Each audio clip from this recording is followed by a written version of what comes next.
Hey everyone! Welcome back to my channel. Today I am doing my February wrap-up, talking about all the books that I managed to read in the month of February, and I have 10 to talk to you about today, as well as 3 DNFs.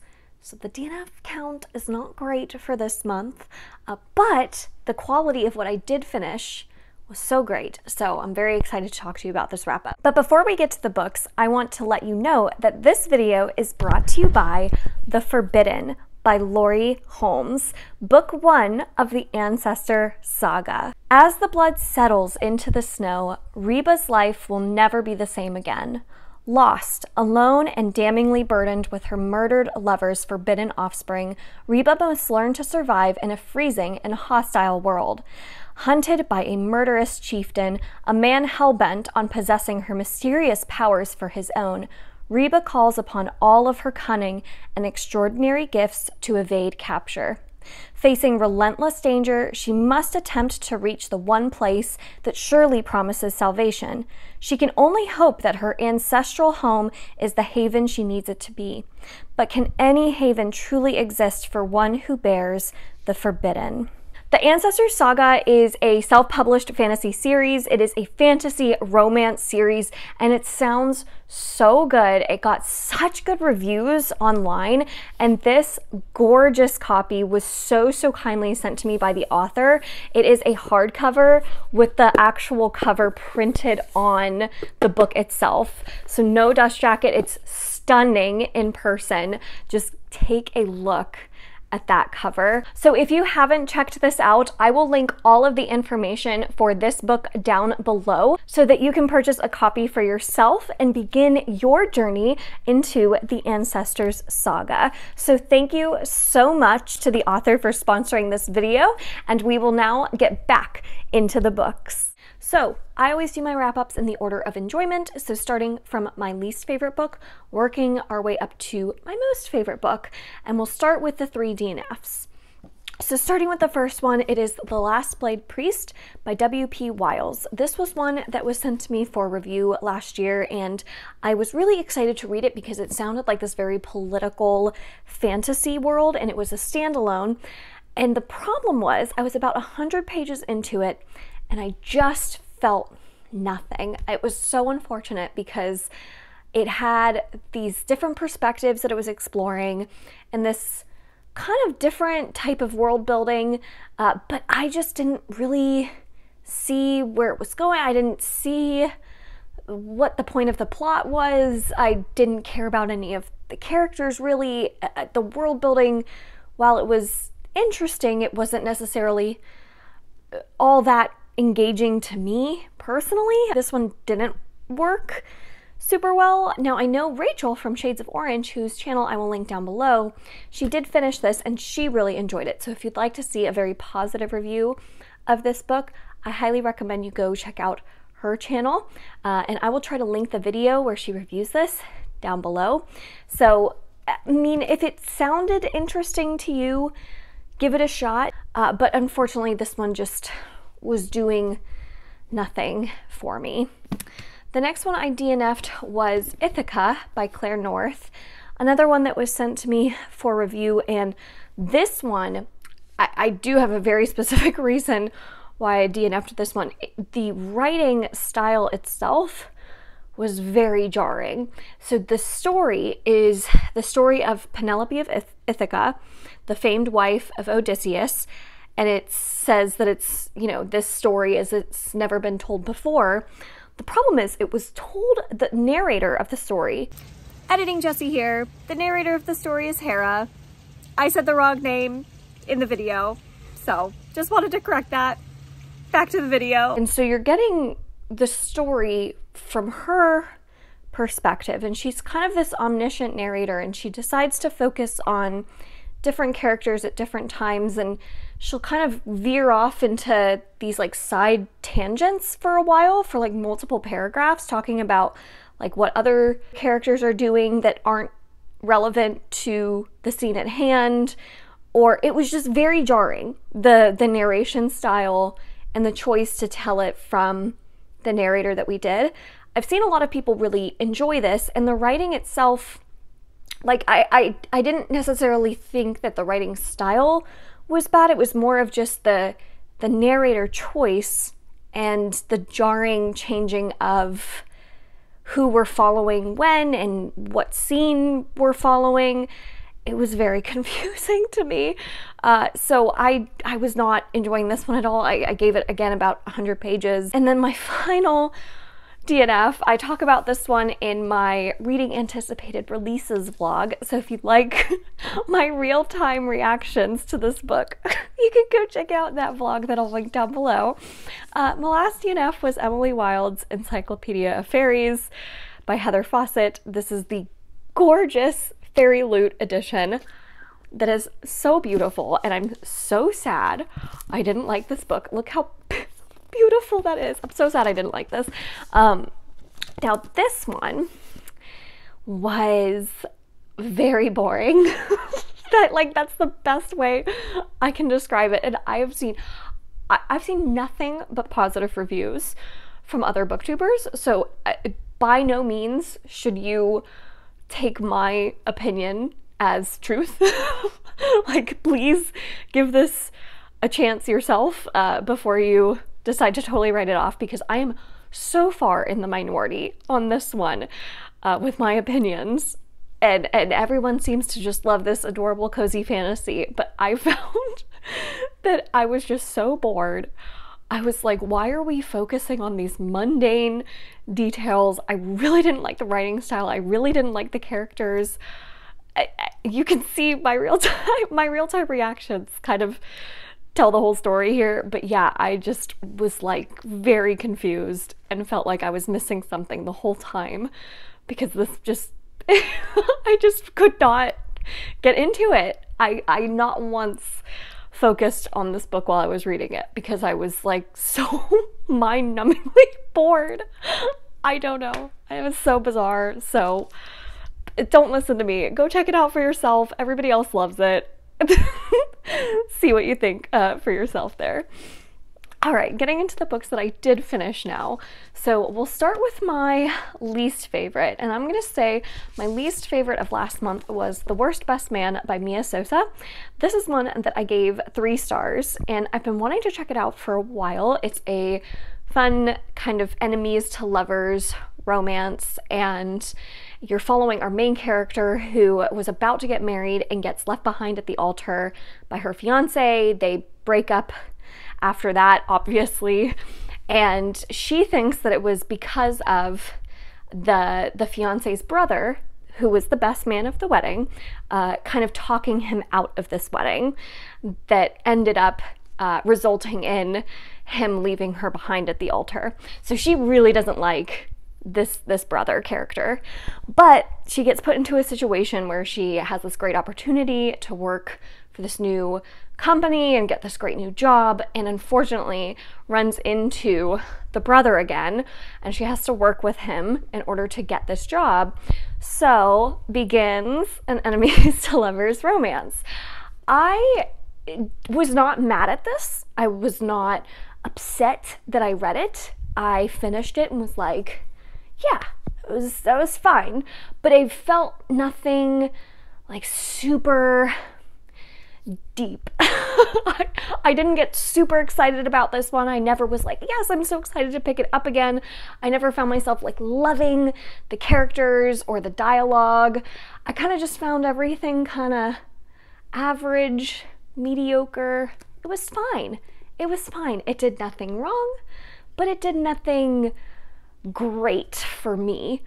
So I'm not mad I read it. If it sounds like a cute premise, and if you really like enemies to lovers, you should definitely check it out for yourself. But this was fine. So I gave it 3 stars, and I'm not mad about it. It's just, it was cute for what it was. That's all I have to say about that. Next book I have to talk about is The Hypnotist Love Story by Liane Moriarty. This is an author that is kind of an auto-buy author for me. I've read so many of her books now, and nothing's quite lived up to my first book that I read by her, which was Big Little Lies. Big Little Lies is fantastic. Hands down, I think her best book. So if you're looking to get into Liane Moriarty, please start with Big Little Lies. It is so good. What Alice Forgot is also very good, but I was just trying to kind of make my way through her backlist, so The Hypnotist Love Story was the next one on the list, and this one was fine. It was good. It did nothing wrong, but it wasn't necessarily the most groundbreaking thing. You're following a character who's a hypnotist, and she meets a new man who ends up having some baggage. He is a widow. He lost his wife pretty tragically to sickness several years back, has a child, so he's a single dad, and starts dating our main character for a hypnotist. But you also get the perspective of an ex-girlfriend of this man who is stalking him. So this book, I would say, is probably just a contemporary book. I would not go into this thinking it's a mystery or a thriller. It's not that at all. It reads much more like a contemporary, where it's really just focusing on these characters and their journeys and them kind of coming into themselves and figuring out who they are, what they want from life, that sort of story. I always just enjoy my time reading Liane Moriarty's books, even if I don't love any of the characters or love the actual plot. While I'm reading them, I'm just engaged throughout. So I wouldn't necessarily say that this is where you should start with Liane Moriarty. It's definitely not one of her stronger books. Again, I think Big Little Lies, What Alice Forgot, even Three Wishes, all of those are a lot better, but this was fine. It was fine. It did nothing wrong.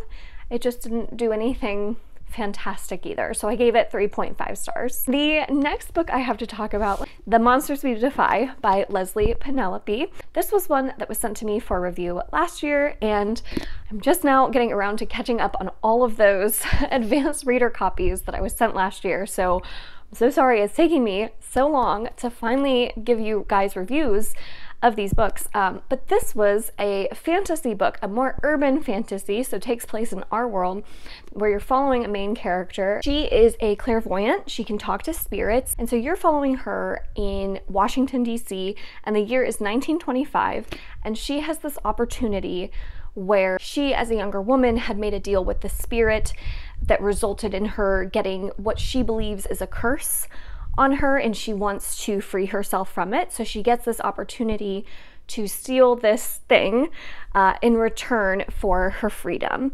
So she is teaming up with this group of characters who are in a similar situation, and they are going to perform this heist to get this thing, this artifact, that will hopefully give them the chance to free themselves from this curse.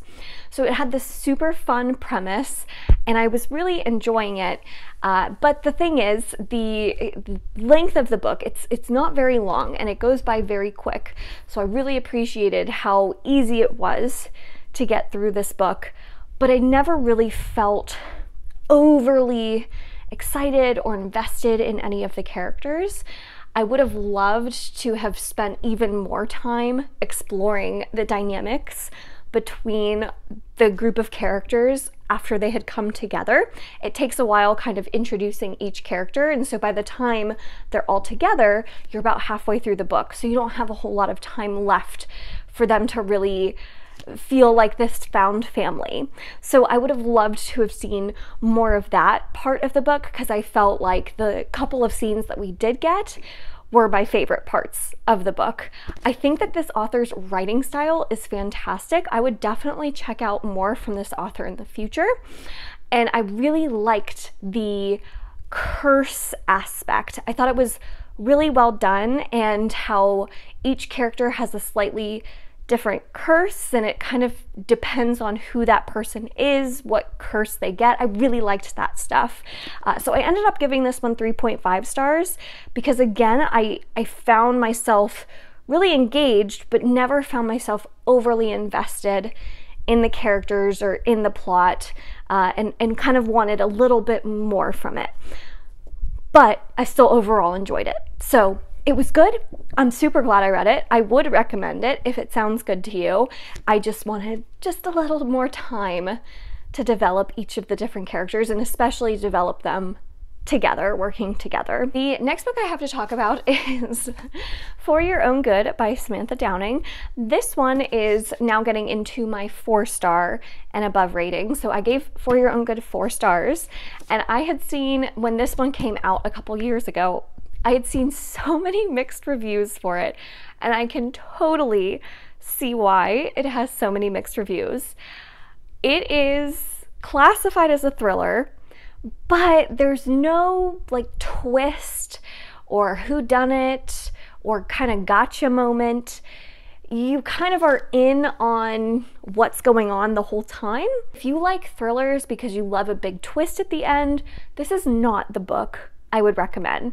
This book is a thriller because you're following horrible people doing horrible things, especially one who is our main character, a teacher. It takes place at this high school, this prestigious private high school, where this teacher believes he's the greatest gift to the students of all time, and he'll do anything if it means that his students will be more successful. And there's potential murders and potential suspects in those murders, and so you're just kind of following these twisted events and this twisted cast of characters. And just when you think you can root for someone, they do something where you're like, oh wait, never mind. You're also pretty horrible. So if you like just following a messy train wreck, bad people are making bad choices, this is a great one. And it's all in an academic setting. So if that sounds interesting to you, then I would check this one out. I really enjoyed my time with it. By the end, I was like, I don't know why I enjoyed that. Like, there was no one to really love in this book, but I still had a good time with it. I kind of enjoyed the mess. It was a mess you couldn't turn away from, so I had a good time. I thought it was kind of a juicy, dramatic, academic thriller. So I gave it 4 stars, but I can totally see why it has mixed reviews. Next book I have is Hollowpox by Jessica Townsend. This is the 3rd book in the Nevermore series, and this is a middle grade fantasy series that is so beloved by so many people, and I overall am enjoying this series. Because it's the 3rd book, I can't talk too much about it. I'll try to give you an idea of what the 1st book is about. You're following a girl named Morgan Crow, who her whole life she's told she's cursed, and because of this, on her, I think 12th birthday, 11th, 12th birthday, she is actually destined to die. But before that happens, someone comes and whisks her away to this magical land of Nevermore, where she gets to participate in these trials to hopefully become a part of this magical society of people like her. And she kind of finds out, you know, hidden secrets about herself that she never knew. And it's this fun, like, kind of portal fantasy series. Now, I personally probably don't love it as much as a lot of other people do. I've seen so many people just rave and love this series. I think it's good. I think it's cute. I think it's very sweet. But I don't necessarily think it's my favorite thing ever. I really like Morgan Crow as a character, and I will say Hollowpox probably is my favorite so far of the series. This one I gave 4 stars, and the 1st book I also gave 4 stars, but I think that this one's a slightly higher 4 stars because I really liked the friendships in this one more so than some of the others. I really like when middle grade fantasy focuses on friendships. So I felt a lot more connected to the characters and some of the relationships between the characters in this one. I also really liked the mystery behind it, like the plot itself in this book was, I felt like, the strongest it's been, so I really enjoyed it for that reason. So I'm gonna keep going. I'm gonna keep going with it. I really like the ending of this one. This one had a great ending, but is it my favorite thing in the world? No, but I'm enjoying it, and I gave it 4 stars. Okay, the next book I have is Take a Hint, Dani Brown by Talia Hibbert. This one I gave 4.5 stars. It was almost a 5-star. It was so good. I loved this. The main premise behind this one, if you don't know, is it is a friends to lovers romance. And sometimes those don't work for me, but this one totally worked for me. And it also has the fake dating trope, which at times I felt was a little forced. That's the only reason this one isn't a full glowing 5 stars. At times I was like, some of the situations that the characters were in, it's like, really? I didn't really buy some of it, but overall, so much fun. I loved the main 2 characters. Talia Hibbert's dialogue and kind of like witty, snappy sense of humor is so fantastic. It's perfect for me. I love her sense of humor. So I genuinely was like smiling and laughing while I was reading this one. The main love interest in this one, he reminded me at first of the character of Roy Kent from Ted Lasso, if anyone's seen that show, and if you like Roy Kent like I do, I was just thinking of him a lot throughout this book because of how the main love interest was acting. So that also kind of added to the fun of this book. The steamy scenes were great.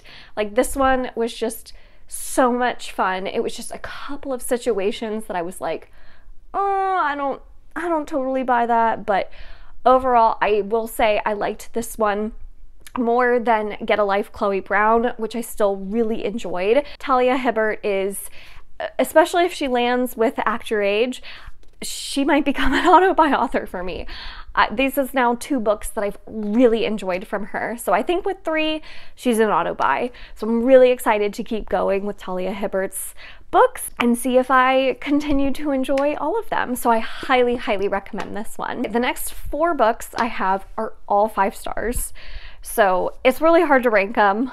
I'm gonna try my best. Let's start with Tress of the Emerald Sea, which I loved, by Brandon Sanderson. I loved this one. I have a ton of spoiler-free thoughts in that anticipated release vlog that I've linked down below. So if you want to see more in-depth thoughts, please check out that video. Overall, this is an extremely cozy fantasy, very feel-good. I loved Tress as our main character. I loved the world building in this one.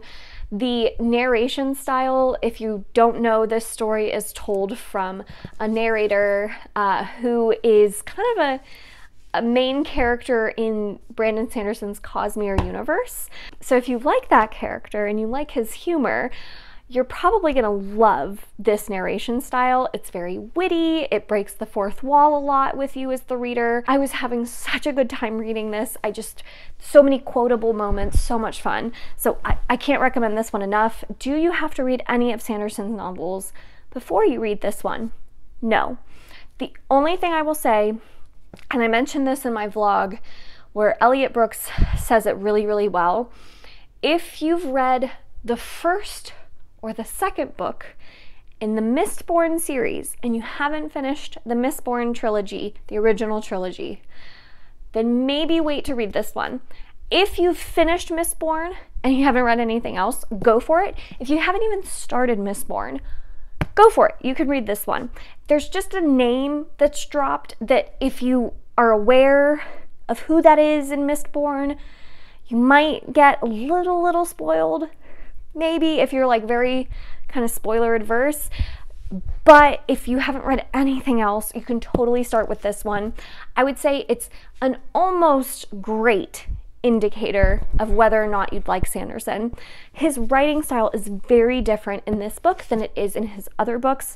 His writing style in his other books is usually much more straightforward, and in this one it's a little bit more metaphorical, it's a little bit wittier, and it has a lot more kind of snark to it, and usually his stories don't read quite like that.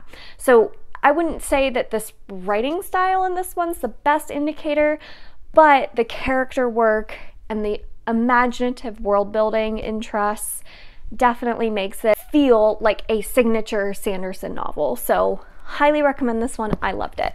Next one I have is The Last Tale of the Flower Bride by Roshani Chokshi. This is another one, talked about it in that release vlog. Please go watch. I loved this. I loved the writing. I loved the atmosphere. I loved the mystery. I just could not stop thinking about this one after I finished it. It is not one that I would have expected to have enjoyed as much as I did. To be honest, I don't really know why. This one, of all of the other flowery books out there, why this one works so well, but for some reason the writing and some of the metaphors and some of like the way that Roshani Chokshi would describe things just made me want to reread that passage over and over and like tab it up. So I just loved this. I loved this. So is this going to be for everyone? Absolutely not. It is very flowery writing. There really isn't too much of a plot. It is not a fantasy book. Please don't go into this thinking it is a fantasy book. It's light on magical realism. There's a little bit of a metaphor of like fairy stuff in here, but it's very much feels more like a mystery novel, not a fantasy. So I loved this. It's not going to work for everyone. I can totally see why this one's going to have mixed reviews, but it totally worked for me. So if you want more thoughts, check out that vlog. Okay, the last two books, I'm going to review them together because they're a part of the same series, and they're my favorite reads of the month. That is Night's Shadow and Saint's Blood by Sebastian de Castell, which is the second and third book in the Greatcoats series. I'm loving this series. I love the writing. I love the characters. I love the relationships between the characters. The friendships between the Greatcoats are like my favorite thing ever. And the twists and turns these books take, some of the reveals. I was like actively cheering at some of the stuff that got revealed in these books. And truly, I usually don't care about like sword fighting or fight scenes in general in fantasy. My eyes usually glaze over. I kind of lose focus a little bit and kind of want to just get to the next part of the book. With these ones, the sword fighting is so much fun. The way they're choreographed, it's just so much fun. It's so engaging. So I'm loving this series. I think it is such a blast, and I can't wait to see how it concludes. I'm very nervous, and our characters go through it. Even though it's a fun time, there's also some really heavy stuff in these books, especially the second book. Wow, there was some stuff that was really difficult to read. So please check content warnings. Please make sure you know about those things before you go into them, because you don't want to be taken by surprise. They're really heavy. I'm overall just having such a good time and can't recommend this series enough. I can see why it wouldn't be for everyone, but it is perfect for me. So those are all of the books that I read in the month of February. Did you see any that you've read? What did you think of them? And what was your favorite book that you read in February? Please let me know in the comments down below. Thank you all so much for watching this video. If you enjoyed it, make sure to give it a thumbs up, subscribe if you'd like to, and I will see you all in my next one. Bye.